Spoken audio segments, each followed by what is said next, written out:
자, 마음대로 써봐라. 다 가짜 뉴스다. 자, 75분 동안 도널드 트럼프 미국 대통령과 미국 언론이 한판 붙었습니다. 왜 맨날 이러는 겁니까? 백악관으로 한번 가보겠습니다. 자, 기자회견을 한 거죠? 네, 그렇습니다. 원래는 새로운 노동장관 후보를 소개하기 위한 자리였는데요. 기자들이 질문을 하니까 스스로 흥분을 해서 막 호통을 치고 불만을 드러내다가 75분짜리 취임 한 달 기자회견이 됐습니다. 트럼프는 언론을 향해서 특유의 전투 모드로 나섰는데요. 새 노동장관 얘기보다 트럼프 인사들의 러시아 유착 의혹과 정보기관의 정보 유출, 언론 비판, 대선 결과 자랑 같은 온갖 얘기가 나왔고 트럼프는 언론을 향해서 가짜 뉴스라며 독설을 퍼부었습니다.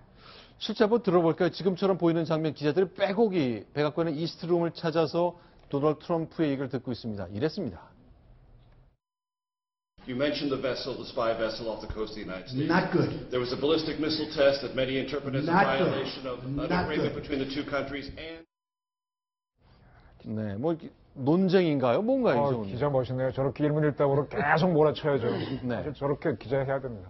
근데 가짜뉴스 그러니까 사실 트럼프가 당선된 데는 가짜뉴스도 한몫했거든요. 네. 힐러리가 뭐 어떤 걸 했다든가 뭐 이런 걸 했는데 네. 본인이 가짜뉴스라고 자꾸 언론하고 붙으니까 네. 정말 보기가 안 좋은데요. 지금 트럼프는 이번에 100일도 안 됐는데 네. 엄청난 타격을 받은 게 마이크 플린 네. 국가안보 보좌관이죠.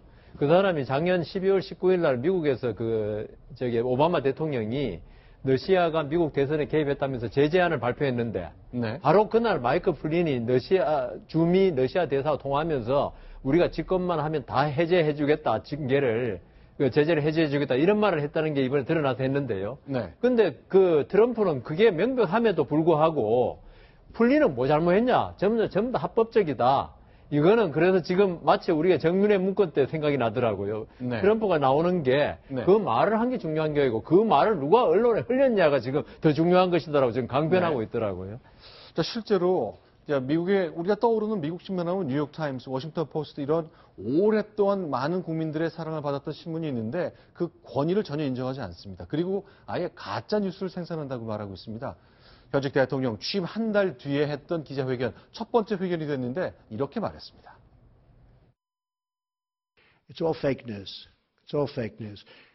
All this information gets put into the Washington Post and gets put into the New York Times. And I'm saying, what's going to happen when I'm dealing on the Middle East? What's going to happen when I'm dealing with really, really important subjects like North Korea? 네. 근데 트럼프가 이때까지 말하는 그 태도가 있더라고요. 네. 100%라든가 리얼리 하면서 네. 자기 말을 아주 과장적으로 강조하고 있더라고요. 그런데 트럼프에 대해서 지금 미국 민주당 의원들이지만은 네. 좀 정신병적인 요소가 있지 않느냐. 네. 그런 요소에 대해서 지금 많이 의심을 하는 사람들이 많습니다. 워낙 왜냐하면은. 의학적으로 그렇다면. 예, 정신병적으로 과장하고 거짓말하고 이런 게 많아가지고 그게 보통 사람의 어떤 그게 아니다. 이렇게 생각하는 지금 의원들이 꽤 있더라고요. 근데 그게요, 미국 대통령 선거도 사실 1년 반 전부터 캠페인이 시작돼서 선거운동 하면서 오랜 시간 검증 무대에 쓰는데 그게 검증이 안 걸어졌다고 민주당에서 의심을 한다는 거군요. 근데 이제 제가 뭐 이런 말씀 드리기가 좀 모호하긴 하지만 사실 이른바 이제 트럼프 대통령도 얘기하는 뉴욕타임스나 워싱턴 포스트 같은 주류 언론들이 네. 사실 지난 말씀하신 1년 반 정도의 미 대선 과정에서 네. 사실은 트럼프 진다는 식으로 계속 보도를 했잖아요. 네. 그러나 이기지 않았습니까? 네. 근데 사실 우리도 지금 이제 그런 주류 언론의 눈으로 트럼프를 너무 바라보고 있는 거 아닌가. 네. 그 부분은 조금 주의를 해야 되지 않을까 싶습니다. 네. 저도 미국 취재를 직접 못해서 들은 건데 플린이 날아간 거는 공화당 내가 전부 다 친트럼프가 아닙니다. 그렇겠죠. 반 트럼프 세력이 저걸 흘렸다는 민주당이 공화당 내에서조차 비주류였기 네. 때문에. 그래서 그게 터져나오고 하니까 그쪽으로 쏠려버리니까 이제 폴스 뉴스라고 자꾸 그러는 건데 그러면서 지금 하는 얘기가 내가 나중에 중동이나 어떤 미국의 국익에 걸린 북한 문제 다룰 때도 그렇게 받아쓸래 이렇게 하는 건데요. 네. 저는 하여간 지금 따지는 기자나 오히려 방어관을 공격하는 저 대통령 모습이나 전 좋습니다. 저렇게 하면서 서로 소통 방법입니다. 네. 저런 논쟁 이런 네. 것을 나쁘게만 볼 것이 아니라 사실 우리는 지금 우리 대통령하고 우리는 소통이 없었고 지금 문제가 되고 있지 않습니까? 부닥치는 것도 방법이 좀 거칠어서 그렇지 의외로 빨리 통할 수도 있을 겁니다. 자, 그럼 이제 새로운 대통령 우리도 이제 얼마 후면 빠르면 5월이고 아니면 12월인 것인데 그 사이가 되겠죠. 근데 이제 우리도 이제 새로운 대통령 문화 그리고 대통령 기자회견 문화, 대통령이 자기 생각을 밝히는 그 문화를 만들어야 되는 것인데 그 새로운 시대가 열릴 거로 보십니까? 어떠세요? 열려야 된다고 보는 거죠. 네.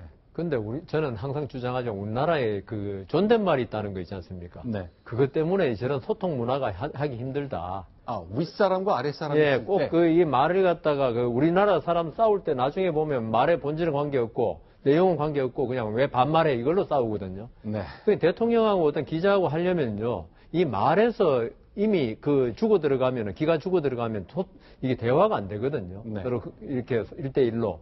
이 때문에 우리는 그 문화 자체가 이런 거라서 좀 힘들지 않을까 생각합니다. 네. 저는 대한민국 기자들이 상당히 거친데요. 사건 현장에 가면 굉장히 거친데 청와대에 가면 좀 얌전해지는 것 같아요. 네. 격식을 따지고 그러는데 청와대 출입하는 기자들이 상당히 고참들인데 아까 저 기자처럼 계속 뭐라 그래도 계속 이야기가 퍼붓고 하는 그런 모습이 가야 된다고 저는 보거든요. 그렇게 해야만 과감 없이 너 대통령도 보여주고 드러난다. 저는 그렇게 보고 있습니다.